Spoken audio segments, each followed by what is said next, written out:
Selamat datang di channel Pemuja Malam. Jangan lupa like, share, and subscribe ya. Terima kasih.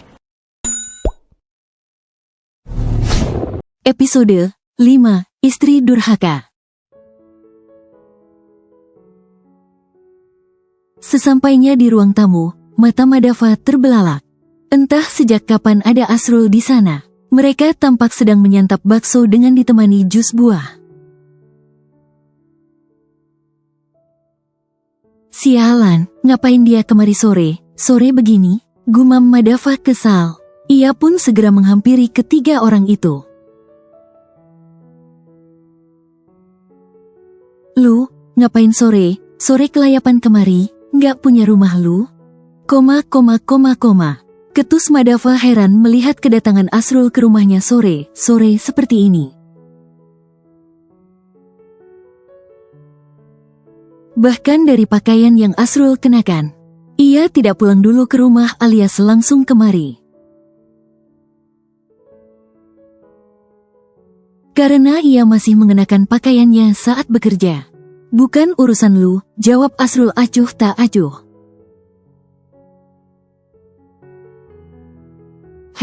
Yang lu datangi itu rumah gue, jadi wajar kalau gue bertanya. Emangnya kalimat lu tadi sebuah pertanyaan, bukannya sebuah sindiran? Asrul menjawab sambil terus menyantap baksonya. Gimana Raf, enak baksonya? Enak Om, enak banget, jawab Raffi yang sedang menyantap bakso miliknya. Madava mendengus. Ia melihat Ayu, Raffi, dan Asrul menyantap baksonya dengan begitu lahap.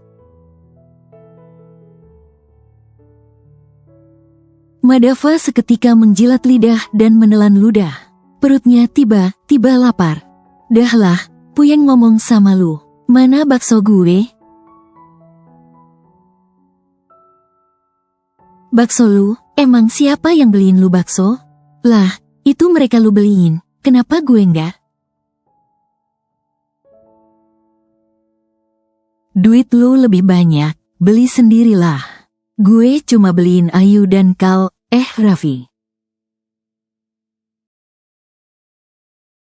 Ujar Asrul cengengesan membuat Madava kesal. Papa mau makan bakso juga, makan sama Raffi yuk, Pa, ajak Raffi sambil tersenyum sumringah. Madava tersentuh mendengar tawaran bocah laki itu. Apalagi ia menawarkan sambil tersenyum sumringah. Tangan Madava refleks terangkat ingin mengusap puncak kepalanya. Tapi seketika ia menghentikan gerakannya. Bibir yang hampir tersenyum dalam hitungan detik kembali datar. Terima kasih, Raffi, makan saja, Pa nggak lapar kok. Madava menjawab kaku. Lalu ia melangkahkan kaki kembali ke kamarnya. Di dalam kamar, Madava menghembuskan nafas kasar. Entah kenapa ia kesal melihat kedatangan Asrul sore ini. Apalagi ia tampak begitu akrab dengan Ayu dan Raffi. Begitu pula hari berikutnya, Asrul hampir setiap hari datang. Ia datang dengan berbagai alasan. Seperti saat ini, ia datang untuk mengajak Ayu dan Raffi ke tempat wisata permainan air. Mau kemana? Tanya Madava saat melihat Ayu yang sudah terlihat rapi berdiri di depan kamarnya. Sebenarnya sudah sejak kemarin Ayu ingin meminta izin. Sebab Raffi memang sudah lama sekali ingin pergi ke tempat permainan air tersebut. Kebetulan beberapa hari yang lalu, Asrul menawarkan hal tersebut.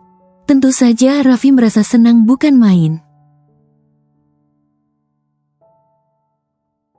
Salah satu impiannya adalah pergi ke tempat permainan air tersebut. Ayu yang tak kuasa melihat kebahagiaan Raffi. terpaksa mengiyakan meskipun belum mengantongi izin dari Madava. Aku sama Raffi mau ke Ocean Park, ujar Ayu. Sama siapa? Mas Asrul. Apa, Asrul? Iya. Kamu waras? Apa? Mata Ayu terbelalak saat mendapatkan pertanyaan itu. Kamu belum tuli, kan? Apa maksudmu mengatakan itu? Kesal Ayu dengan sorot mata tajamnya. Kalau kamu waras, kamu gak akan pergi sama Asrul. Kamu itu perempuan bersuami.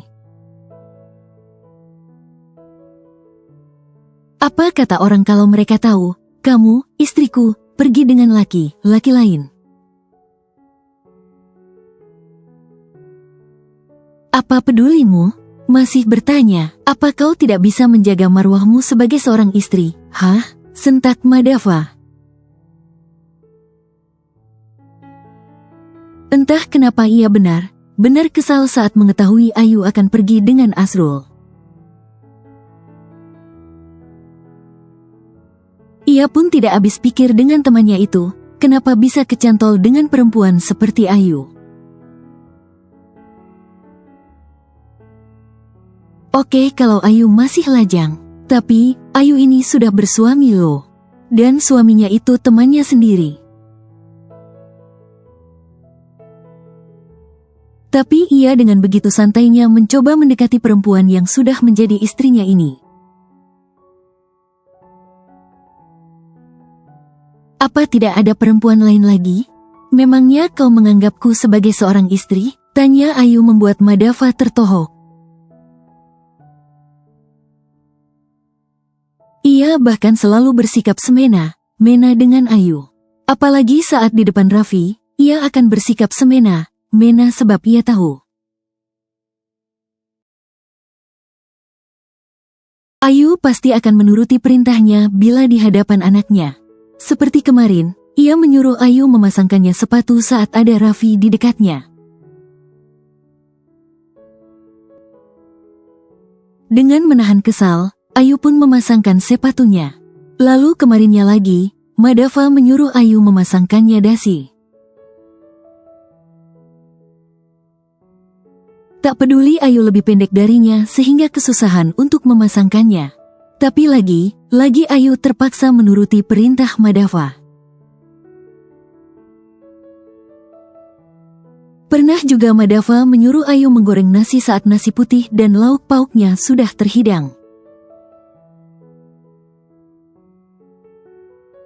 Saat nasi goreng sudah terhidang, ia justru memakan nasi putih yang sudah dihidangkan tadi dengan acuh tak acuh.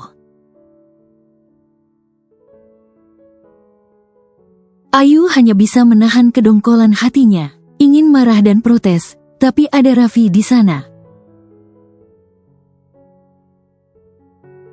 Ia tidak ingin Raffi melihat perdebatan mereka. Jadi Ayu hanya bisa menahan kekesalan hatinya atas sikap menyebalkan Madava.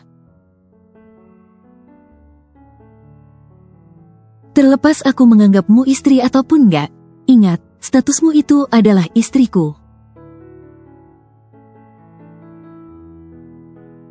Orang yang mengenalku pun tahu itu. Seharusnya kau bisa menjaga sikapmu. Jangan seperti perempuan murahan, atau jangan kau memang perempuan murahan,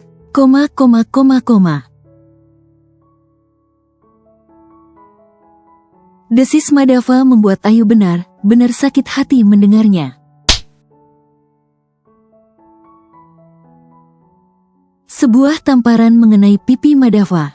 Madava sampai terkejut luar biasa saat mendapatkan tamparan itu. Ini untuk pertama kalinya ia ditampar seseorang. Dan yang lebih menyulut amarahnya yang menamparnya adalah Ayu. Seorang pembantu yang diangkat menjadi istrinya oleh ibunya. Sungguh tidak tahu malu bukan, pikirnya. Seharusnya ia berterima kasih pada keluarganya sebab berkat keluarganya lah derajatnya bisa terangkat. Namun Ayu justru bersikap sebaliknya. Ia bersikap angkuh hanya karena ia berhasil menyelamatkan wajahnya di hadapan orang-orang. Kau, tutup mulut busukmu itu. Jangan hanya karena aku orang miskin jadi kau bisa bersikap semaumu. Bukankah kau sendiri yang membebaskan aku pergi dengan Asrul? Lagi pula, aku memang pergi dengannya, tapi itu semata-mata untuk membahagiakan Raffi. Apa salah aku ingin membahagiakan anakku? Ya, Raffi bukan anakmu jadi apa pedulimu padanya? Tapi aku nggak bisa. Kalaupun Raffi memintaku meninggalkanmu, maka hari itu detik itu pula aku akan melakukannya tanpa pikir panjang. Karena Raffi adalah prioritasku, tegas Ayu. Sebenarnya Ayu sadar, sikapnya pergi dengan laki yang bukan mahramnya itu salah. Hanya saja, melihat raut penuh harap di wajah Raffi, mana ia tega untuk menolak. Ia pikir, Madava akan mengerti, apalagi pernikahan mereka bukanlah pernikahan sesungguhnya. Seharusnya Madava bersikap biasa saja, kan? Tidak perlu marah. Tapi apa ini? Kenapa ia marah, sok posesif. Menyebalkan. Madava pikir setelah pertengkaran mereka tadi, Ayu akan membatalkan rencananya untuk pergi ke taman permainan air atau waterpark. Namun, dugaannya salah. Ayu tetap pada rencananya. Bahkan ia sudah berangkat sejak beberapa menit yang lalu. Sial, dasar istri durhaka, umpatnya kesal karena Ayu tetap saja pergi meskipun ia sudah memarahinya. Kesal, ia pun merebahkan tubuhnya di atas ranjang.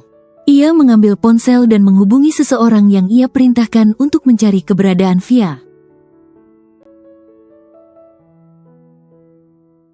Kenapa lama sekali? Apa kalian tidak bisa bekerja? Sentak Madava yang melampiaskan kekesalannya pada orang suruhannya itu. Maaf, Tuan, kamu sudah berusaha. Tapi kami memiliki informasi penting untuk Tuan. Apa itu? Menurut investigasi yang kami lakukan, kami mendapatkan informasi. Kalau Pak Janu dan Bulia sebenarnya bukan orang tua kandung Nona Via, melainkan mereka hanya orang bayaran yang diminta untuk berpura-pura menjadi orang tuanya.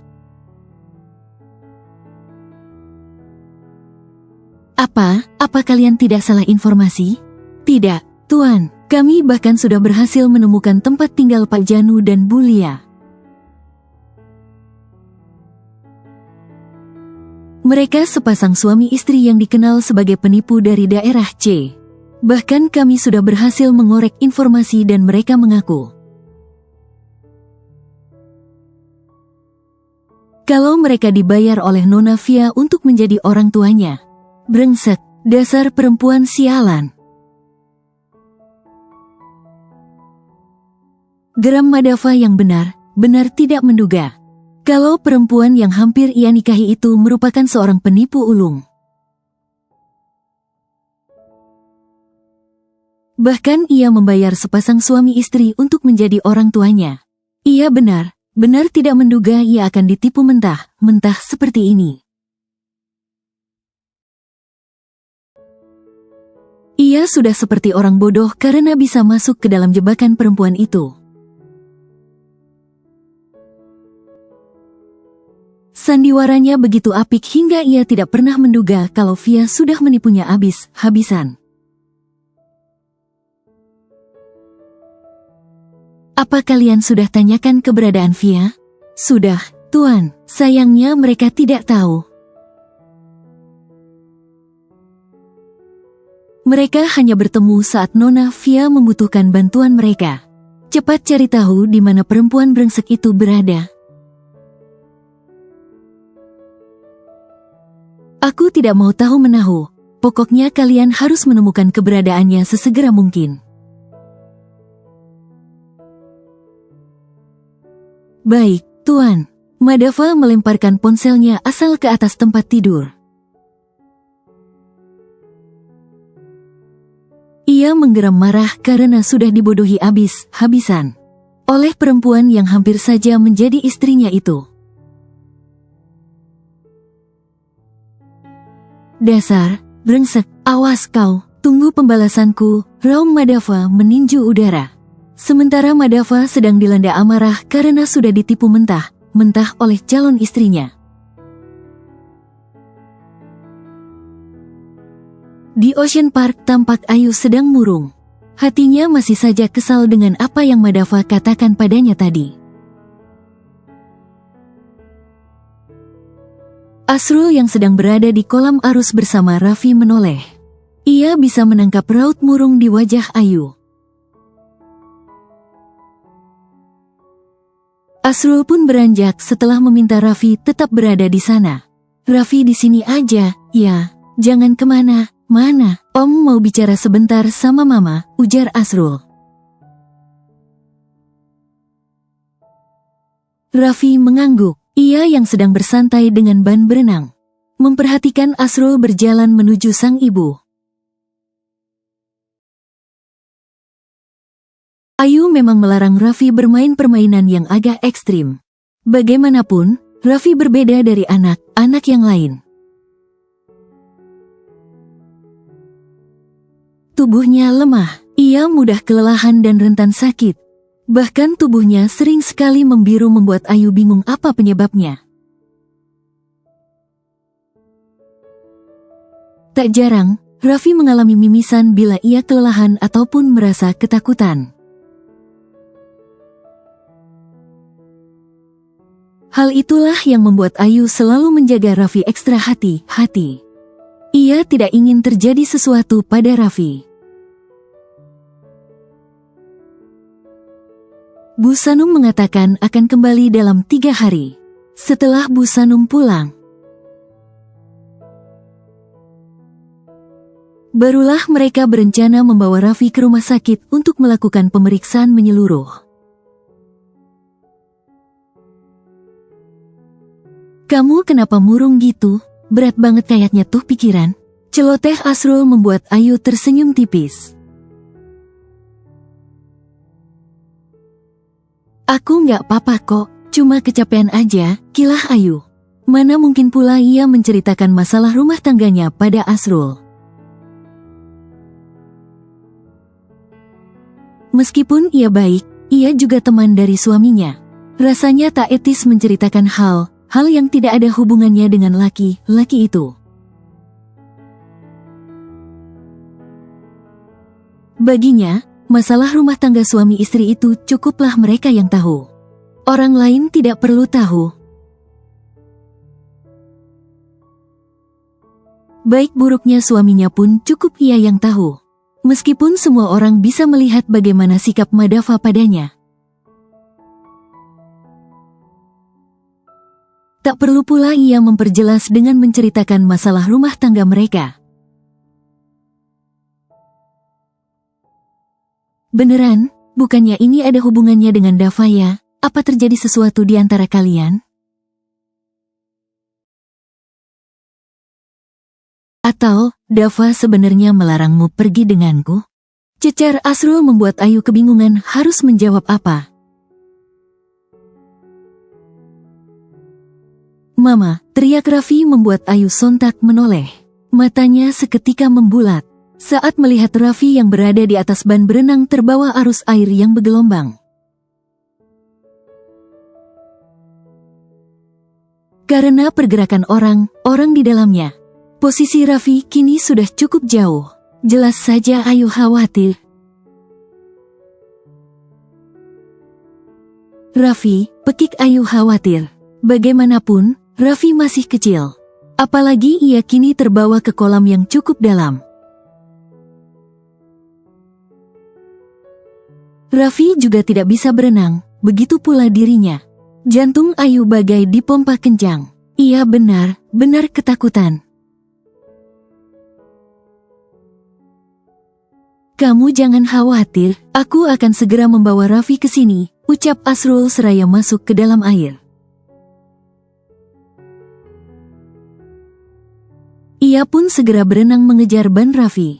Setelah beberapa menit, akhirnya Asrul berhasil mendapatkan Raffi.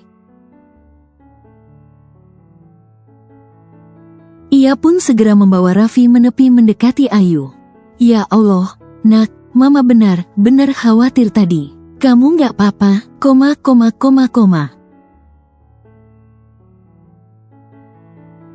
Cecar Ayu yang memang sudah panik bukan main. Raffi menggeleng pelan.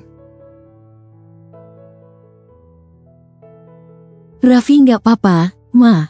Cuma tadi Raffi takut.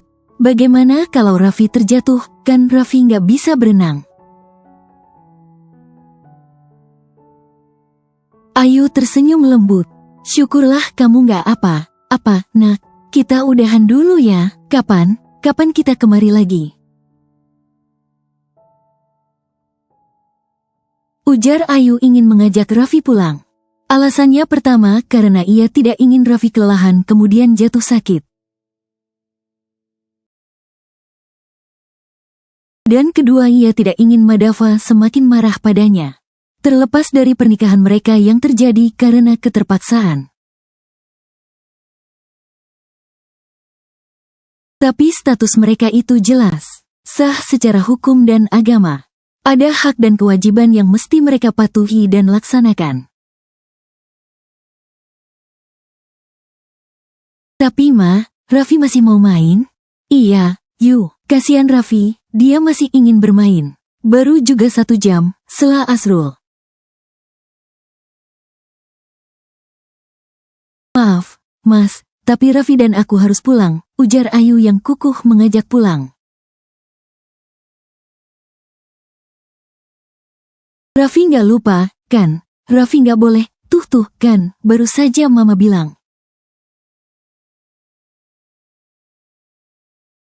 Ayu seketika panik saat darah segar mengalir dari lubang hidung Raffi. Begitu pula dengan Asrul, ia mendadak panik. Ayu yang sudah terbiasa pun berusaha untuk tenang. Ia segera mengambil tisu dan menyeka darah yang mengalir di bawah hidung Raffi. Setelah mimisan Raffi mereda, ia pun mengumpulkan tisu bekas darah dan membuangnya di tempat sampah. Setelah mengalami mimisan, wajah Raffi tiba-tiba pucat. Asrul pun akhirnya setuju saat Ayu kembali mengatakan ingin pulang.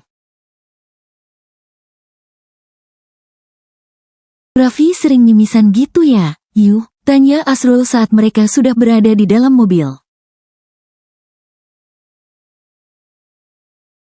Tampak Raffi yang sudah mengantuk kemudian memejamkan matanya di pelukan sang ibu.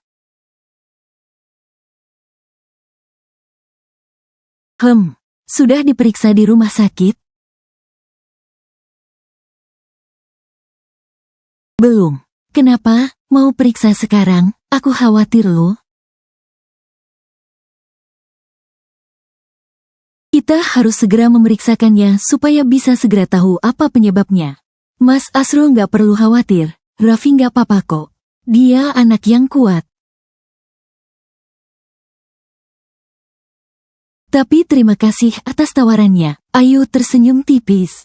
Sebenarnya Ayu pun khawatir. Ibu mana yang tidak khawatir saat melihat anaknya sakit? Namun ia terlalu lelah untuk terlalu banyak menceritakan perihal dirinya pada Asrul. Biarpun Asrul baik, tapi tetap saja ia orang asing. Terlebih Ayu memang orang yang tertutup. Ia tidak mudah untuk menceritakan perihal dirinya. Selain itu, Ia tidak ingin mudah berbaik hati dan percaya pada seseorang. Pengalamannya membuktikan. Tidak ada orang yang benar tulus dan tidak ada orang yang bisa benar dipercaya. Sejak kepergian Ayu dan Raffi, Madava tampak uring-uringan. Madava lantas menyalakan televisi, tapi tak ada satupun tayangan yang membuatnya berminat. Ujungnya, dilemparkannya remote televisi dan mondar-mandir di depannya. "Cek aku kenapa sih?" gumamnya frustasi. Tak lama kemudian, terdengar suara deru mobil berhenti di depan pagar rumahnya. Dahi Madava mengernyit, apalagi saat terdengar derit pagar yang dibuka. Siapa orang yang bertamu siang seperti ini, pikirnya. Madava lantas menuju kaca jendela. Dia mengintip dari balik tirai. Alisnya berkerut saat melihat Ayu dan Raffi yang sudah pulang. Kenapa mereka sudah pulang, padahal belum lama mereka pergi? Apa mereka tidak jadi pergi ke waterpark?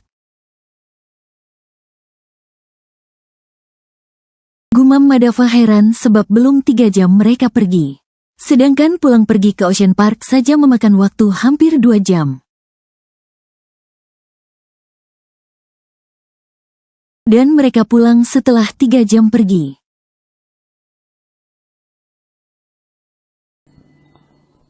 Bersambung.